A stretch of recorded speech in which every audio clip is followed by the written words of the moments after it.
English? ചോറിന്റെ English. ചോറിന്റെ English അറിഞ്ഞൂടെ? ഇല്ല. ഈ ഹോട്ടലിന് മുമ്പിലൊക്കെ മീൽസ് റെഡി എന്ന് എഴുതി വെച്ചിരിക്കുന്ന കണ്ടിട്ടില്ലേ? കണ്ടിട്ടില്ല. അപ്പൊ മീൽസ് എന്ന് പറഞ്ഞാൽ ചോറ്. അപ്പൊ ചോറിന്റെ ഇംഗ്ലീഷ് മീൽസ്, ചോറിന്റെ ഇംഗ്ലീഷ് മീൽസ്. അപ്പൊ ഉപ്മാവിന് എന്ത് പറയും?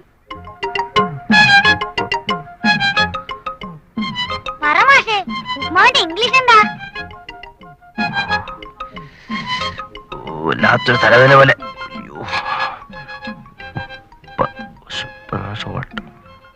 മാവ് മാംഗോ ട്രീ, മാംഗോ ട്രീ. അല്ല എന്താ ചോദിച്ചേ? ഉപ്മാവിന്റെ ഇംഗ്ലീഷ്. ഉപ്പാന്റെ ഇംഗ്ലീഷ് സോൾട്ട് മാംഗോ ട്രീ. ഉപ്പാന്റെ ഇംഗ്ലീഷ് സോൾട്ട് മാംഗോ ട്രീ.